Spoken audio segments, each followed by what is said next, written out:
We are talking I'm a Celebrity. Last night, Caitlyn Jenner, wow, she did well. She faced that horrible Bush Tucker trial with all those hideous snakes. But she is Iron Woman. She's incredible. Well, one of Caitlyn Jenner's closest friends and housemate, Sophia Hutchins, joins me now live from New York. It's really good of you to join us, Sophia. Thank you so, so much. She's astonishing. She is a force of nature, but we have seen tears. Has it been easy for you to watch her out there? Well, good morning. Thank you for having me. No, it hasn't been easy to watch at all. You know, when there's someone that is across the globe, you kind of feel helpless to begin with. And when you throw in all of these challenges and then you see, you know, her crying, it's just been gut-wrenching to watch. With everyone, and I'm watching it with all of you, you know.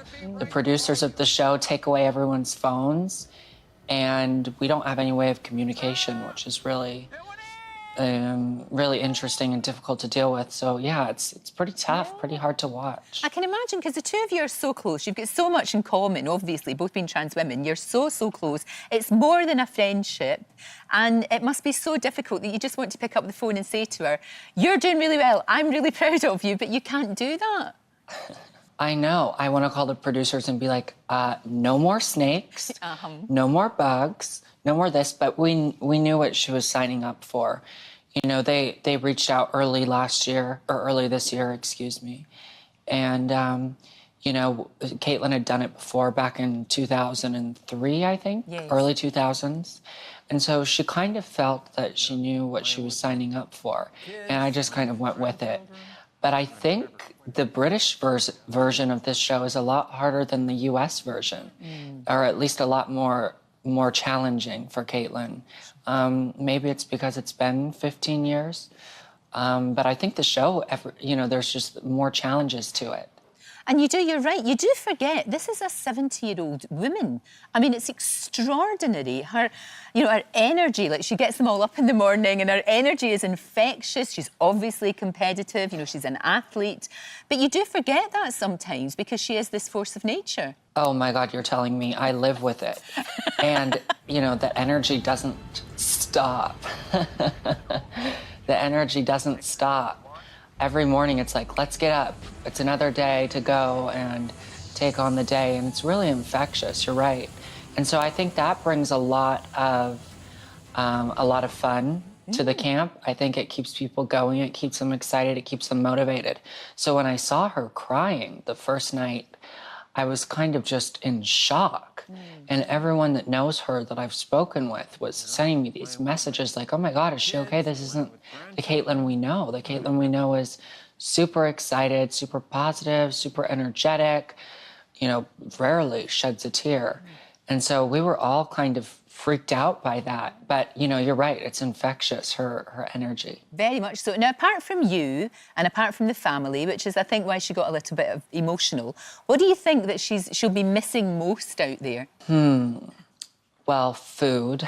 Yeah, I think food is a big one.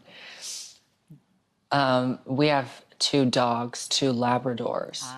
And I think she'll miss them. Obviously, family. But, you know, in Malibu, we have our life. It's like every morning, wake up, work out, eat breakfast, work, and kind of go about and do your day.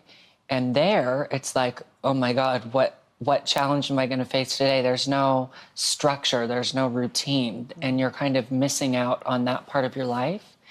And on top of that, you know, like you don't have basic things that you would be accustomed to having at home. So I think she probably misses the things that we all take for granted every day, being able to have a shower, being able to wake up out of your bed and work out and, you know, those types of things. But I think she'll pull through. Oh, definitely. I mean, she is a steel magnolia. She absolutely will be.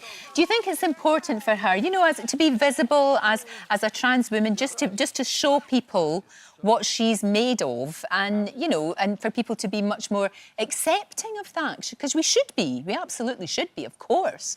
But she's doing a terrific job in that sense. I think that Caitlyn represents so many things to different people based on how old they are. Yeah. So Caitlyn or Bruce Jenner represents that sporting career, that amazing athlete to one generation of people.